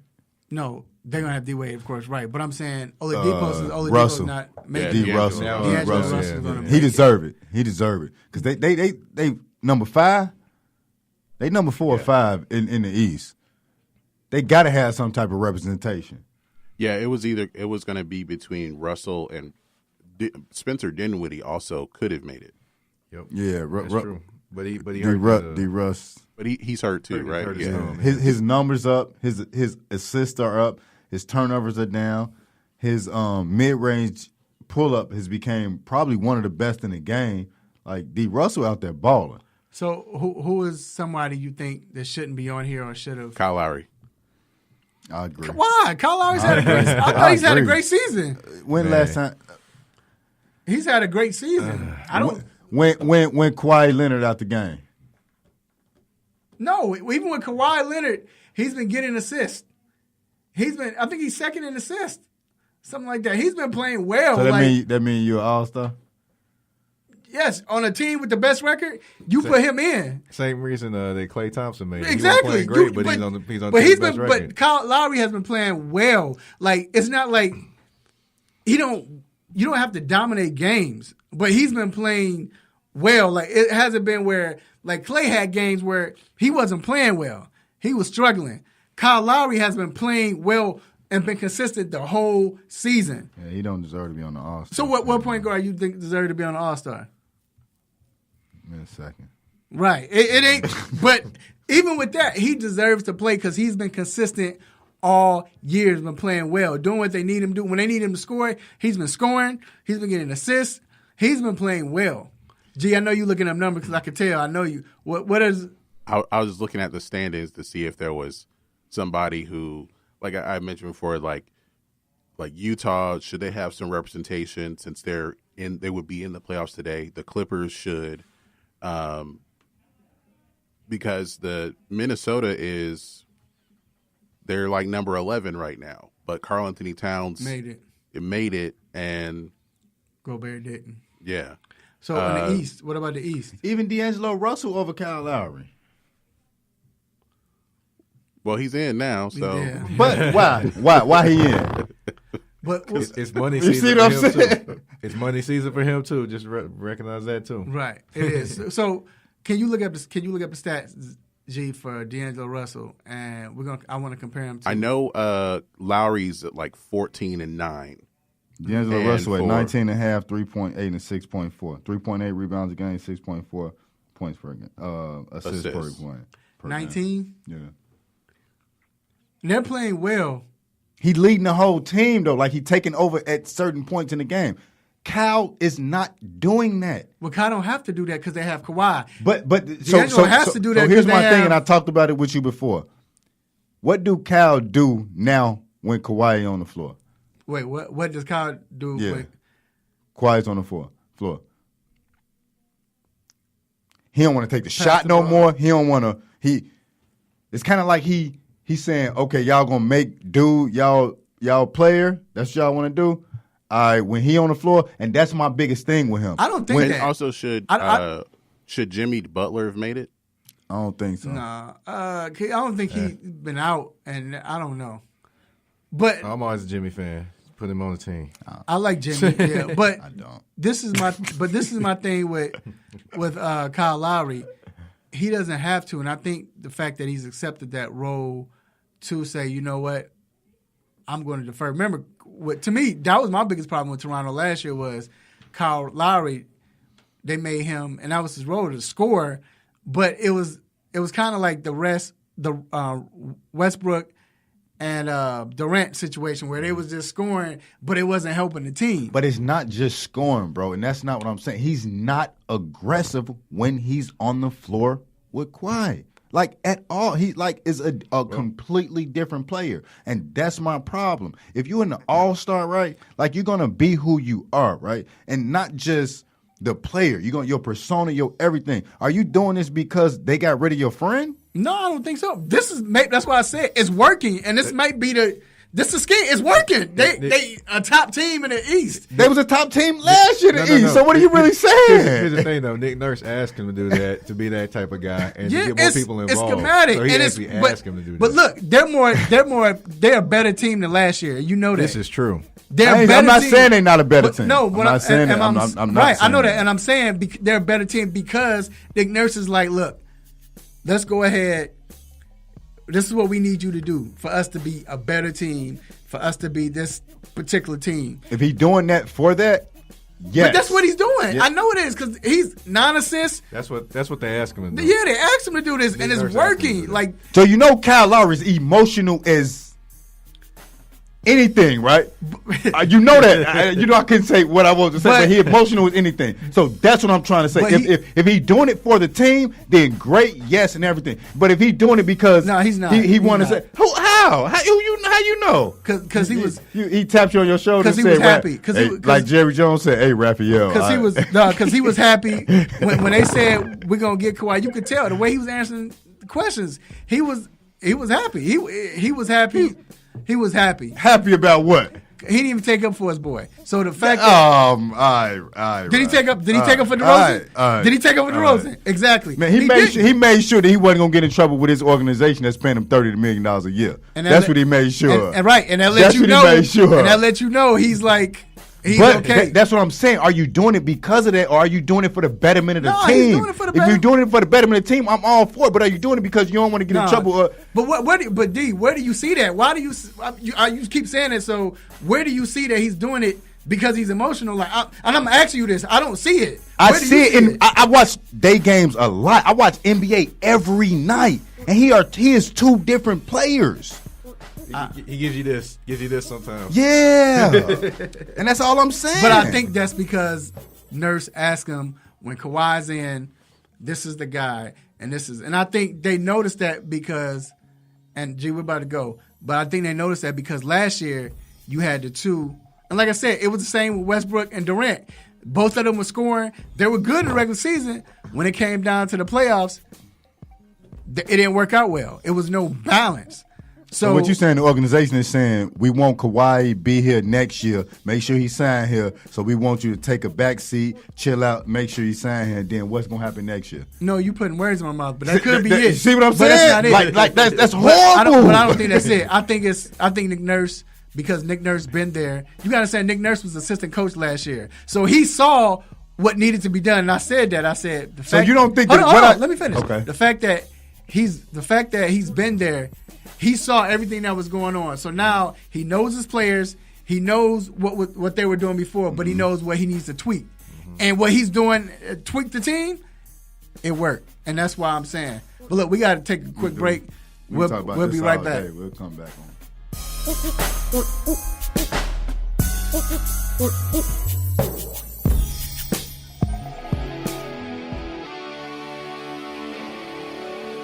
Have a sports injury? Need to see an orthopedic doctor? Ortho Atlanta is one of Metro Atlanta's largest orthopedic and sports medicine practices, providing orthopedic and sports medicine care for the whole family. With 37 physicians and 14 offices, the practice provides the highest level of care for injury of muscles, joints, bones, and spine. Ortho Atlanta offers convenient access to a full range of musculoskeletal surgeons and specialists. Ortho Atlanta also offers on-site physical therapy, pain management care, MRI imaging, and workers' compensation care. The Ortho Atlanta Surgery Centers in Austell and Fayetteville provide cost-effective, same-day surgical procedures in an accredited outpatient center. Hip, knee, shoulder, back pain? Ortho Atlanta has you covered with specialists in all areas. Same-day appointments, orthopedic care for the whole family. Ortho Atlanta, Atlanta's choice for orthopedic and sports medicine care. Learn more at www.orthoatlanta.com.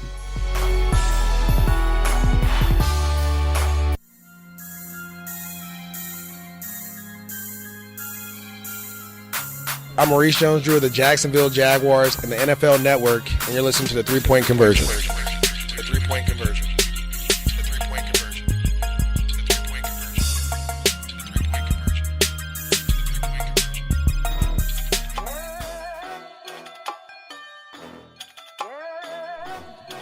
All right, we are back inside the 3-Point Conversion Sports Lounge, and it is time for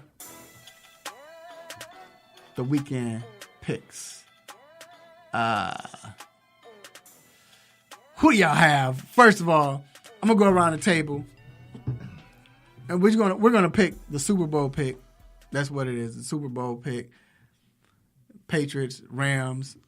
Start with the guest, Mike. Who do you have in this game, sir? I have the Patriots winning this game, 38-34. Wow. Why do you think it's gonna be high scoring? Going to be a lot of points in the first half, and then once the second half happens, the defenses will settle in. Mm-hmm. So the first half, there'll be a lot of points. Second half, points will be at a premium. Okay. G? I'm going to take the Patriots 28-24. I'm going to take the Patriots. I usually don't do a score because that kind of just never happens how you pull it up, right? Oh, wait. 28-25 because when they win by 3. Right. So it goes into what he just said goes into what I was going to say just because I got to pick a score was going to be 24-21 and I feel is going to happen is Tom Brady going to lead them down the field and they're going to kick a field goal and win the game. All right. Man, I've been going back and forth, but I want to say the Rams, man. The Rams going to upset them. This is going to be the other way around. I think Goff is just too calm. But I'm going to go Patriots, man. I think Patriots. I think Patriots going to win 27-26. That close? Yeah, it's going to be a close game. You've been saying all weekend Goff is a baby Brady. Yeah. You've been hollering that all weekend. Yeah, and that's what I just said. But I just think Brady's going to come in. Brady's going to have the ball last. And if Brady has the ball last, he wins. They're going to win the game. So, and I'm not talking about on some Patriots. Rams just score with 38 seconds of like every time they do when they're playing the Giants. Right. I'm saying if he has the ball with more than a minute and 45 seconds left, he's going to end the game. It's going to be 2 seconds left. Yeah, they're going to win the game. So, I want to say the Rams though, but it's just hard. You just don't see the Patriots lose 2 years in a row. I would say this. Last year, I got a good feel for both teams with the Patriots and the Eagles. The Eagles were the more loose team, and they were, basically you could tell they were ready to play. The Patriots were really uptight. This year, I don't get the uptight feeling around the Patriots. Oh. And whereas the Rams, I get that they're pretty loose and ready to go as well. So that's why I can. That's true. Yeah. That's true because the Patriots, they give us the answer. We're ready to do. But like you said, they're not tight at all. I wasn't there last year, but even watching press conferences, whether it's right now, TV this year or being there. You just don't get that feeling. The way Tom Brady is talking and relaxing. Yeah. The question I asked him, man, he's like, man, this is still a wild moment. Yeah. And even with the Rams, right, like this their first year, this their first time here, right? But even last year, the expectations was high. They lost early. So now they just trying to be loose. They here, what I mean? They not like, oh, we uptight, we happy to be here. No, we were supposed to be here last year.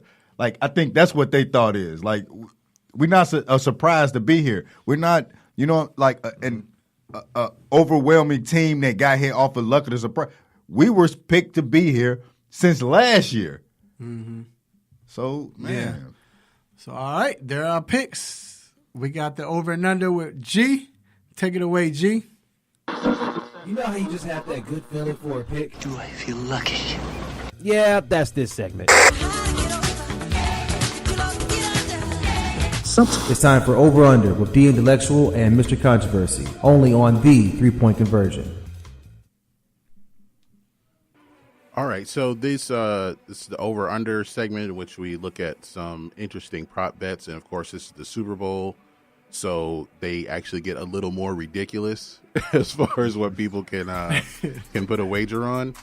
So one of the more common ridiculous prop bets is how long it will take the person to sing the national anthem.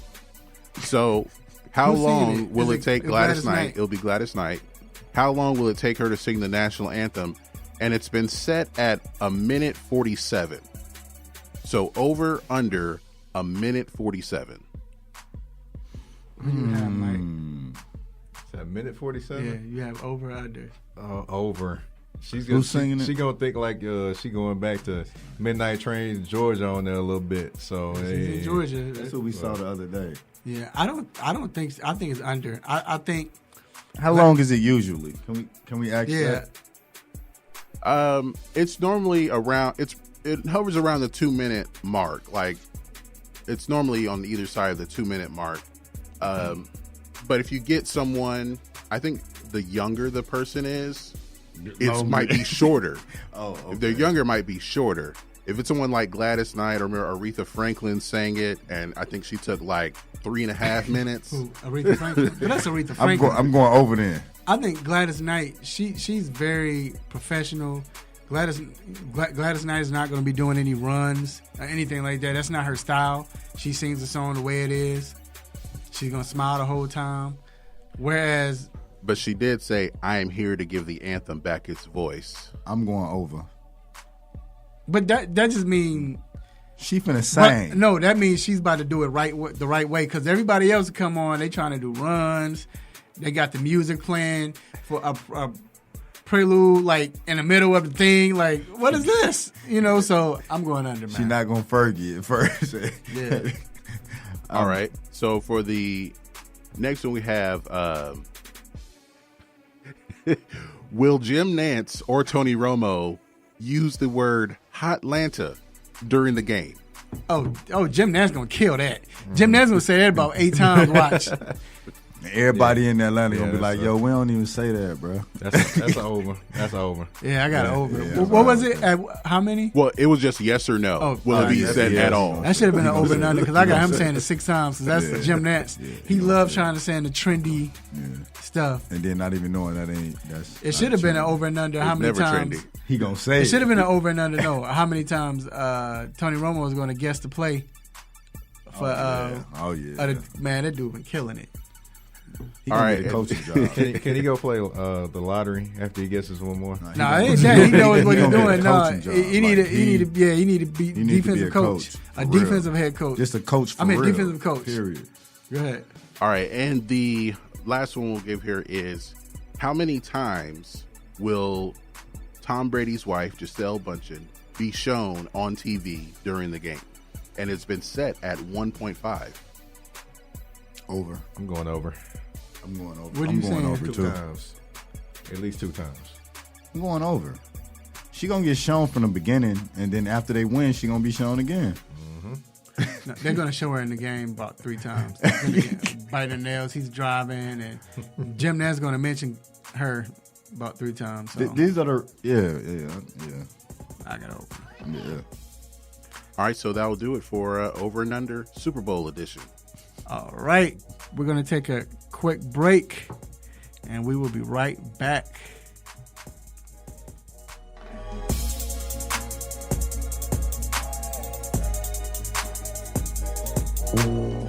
If you love them enough to listen to them practice the same song on tuba, please be done. Over and over over and over and over and over, then surely you'll check NHTSA.gov/the right seat to make sure they're correctly buckled in the back seat. Sounds good, honey. Check today at NHTSA.gov/the right seat. Brought to you by the National Highway Traffic Safety Administration and the Ad Council. What's good, family?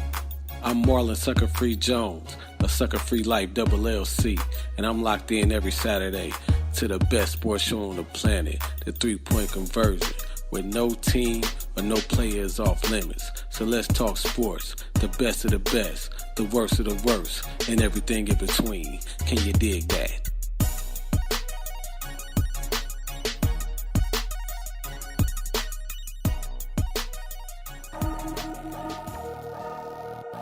It's time to get in the mind of Mr. Controversy and the Intellectual with What's on My Mind.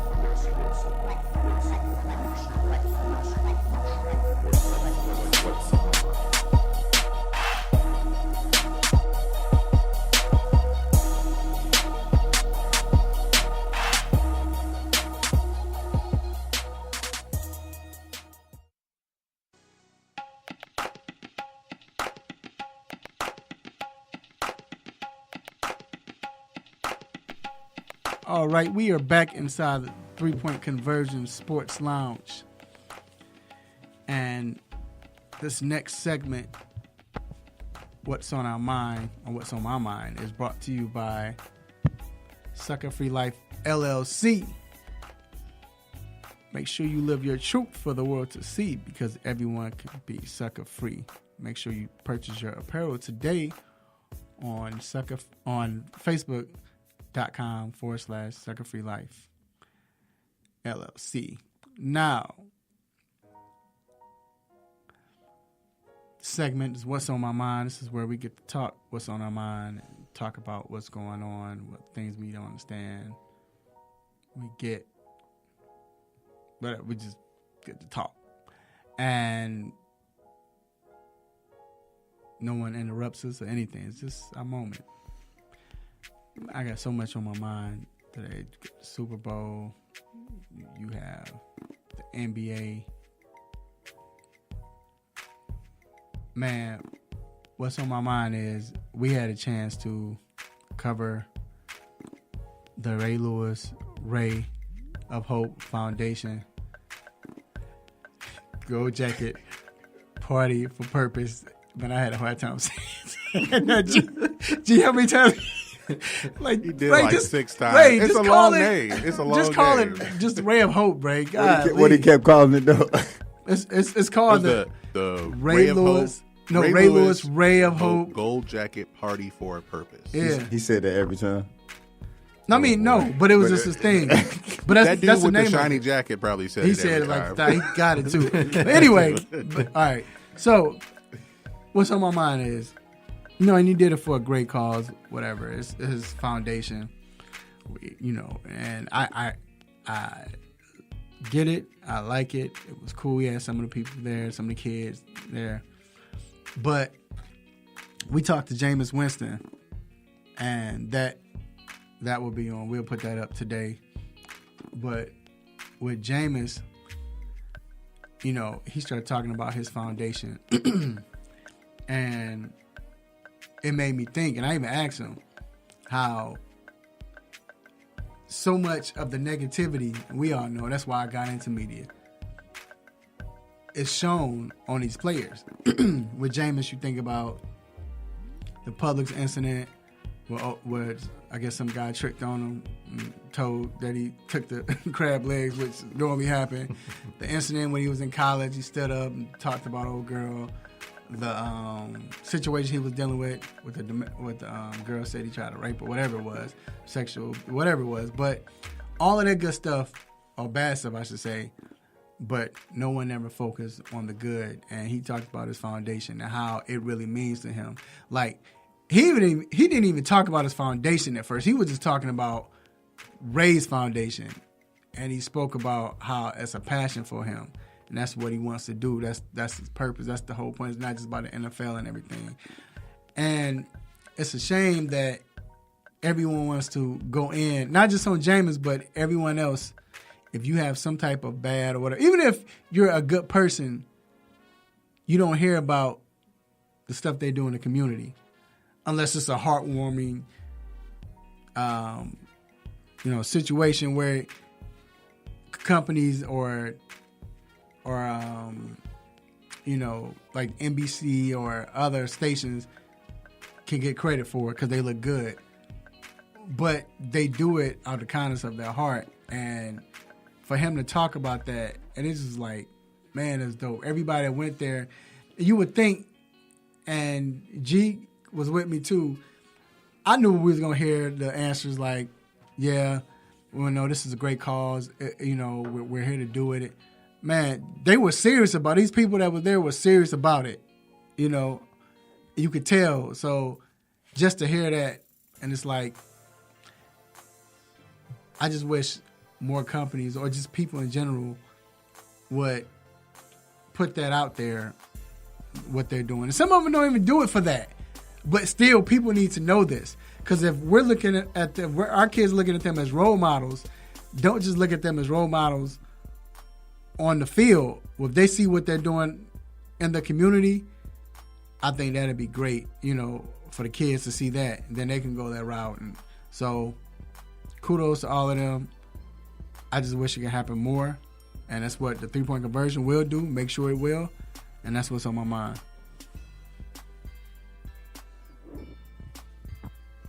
Definitely agree with all of that. It's time for me to talk about what's on my mind. So I think all week we've been, us here in Atlanta, and trying to figure out what the weekend gonna look like. Is it gonna be cold? Is it gonna be crazy? Is it gonna be nice? Is it gonna be traffic? Is it gonna be like all of this going on? And at the beginning of the week, where we've been, it was crazy. We were like, oh yeah, it's gonna be real crazy. But I think that goes into where we were, meaning we was at, NFL press conferences. We were doing a lot of running. We were working from 9 a.m. to 11 p.m. Like that's what we were doing every day. But I also been able to be out and see the traffic and see that it's not what we kind of think. I think one of the biggest things with it is that, like, in Atlanta, seeing stars isn't like seeing stars, right? Because we see stars all the time. Like, this is excellence down here. And just seeing somebody just because they in the NFL or the NBA or they're this or they're that, like, that's not new to us. We see this all the time. So the whole week, we've been like amping this up and doing this, and it's been all over the radio. I've heard one of the radio hosts say that he's been a Super Bowl week before, but it just don't feel the same down here. It just don't. And I think the reason is because we kind of used to this. That's what we do. It's always traffic in Atlanta. It's always something going on in Atlanta. Every weekend, whether it's Jeezy here, T.I. here, this person here, or anybody, it's always that. So I think one of the things that surprised me this weekend is just like Atlanta people just being who they are, doing what they're doing. And they say we not coming out and being crazy just because it's Super Bowl weekend. Like, we do this all the time. And that's what's on my mind. Is that, like, Atlanta stood up and they was just Atlanta for, like, this what we do and this what it is. We're not going to turn up and change differently just because it's Super Bowl weekend. Like, it's a lot of parties. It's a lot going on. But it's also just Atlanta still. Like, just on a regular weekend, this what's going on this weekend can be a regular weekend. So us that live in Atlanta, we not paying $150 to go to no party. We not paying parking for $150 just to park somewhere. That's not what we gonna do, because next week, Tip gonna be here too. G's gonna be here, and week after that, another superstar gonna be here, and it's gonna be the regular price for us to go on and do what we gotta do. So we love the Super Bowl being here, and we doing everything with the NFL experience. All that's been great, so we're not taking away from that.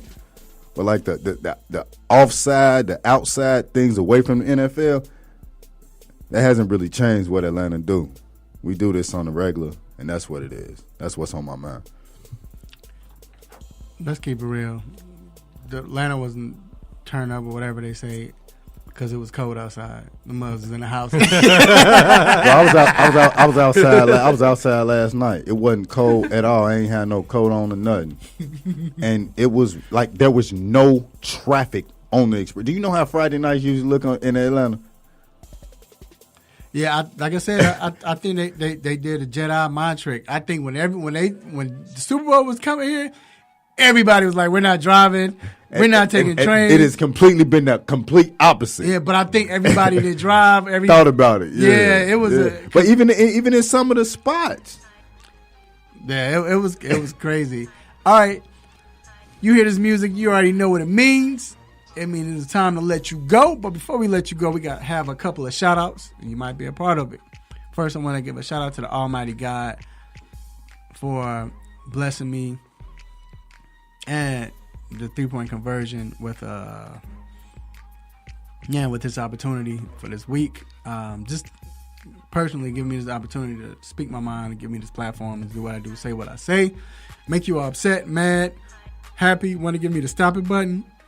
I thank God for this opportunity. Thank you, Raphael.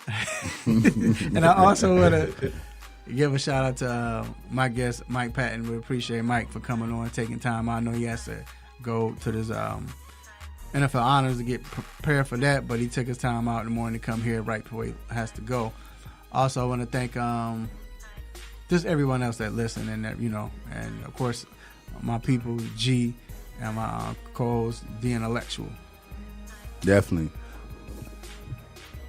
I just want to give a shout out to everybody that listen to us every week and see the moves we have made continuously over the last year, and gonna tune in and see us where we gonna be next year, because we moving, we making moves, and we want all y'all to be a part of it and see the moves that we made, and we're going to continuously do it with our whole team and everybody that's involved with us.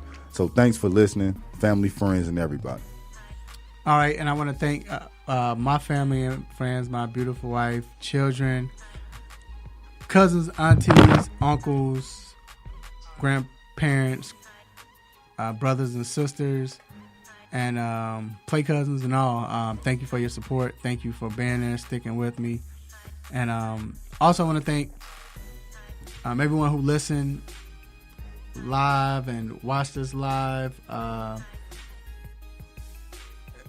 The Bobo family, y'all was big. Y'all was on here. Of course, people like LA. Yo, what up, Joe Cardozo? Appreciate you for listening. Thank our sponsor, Cindy Cuz Barbershop, Ortho Atlanta,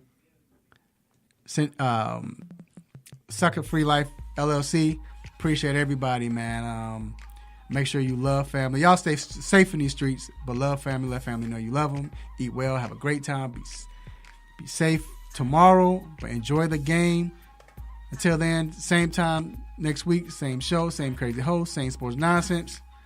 Will you miss me? I'm out. Peace. Peace. You just got done listening to the 3-Point Conversion Sports Lounge. Be sure to follow us on our Instagram, Twitter, and Facebook accounts at The 3-Point Conversion. And also make sure you check out our website, the3pointconversion.com. Be sure to follow us live and listen every Saturday morning at 10 a.m. Eastern.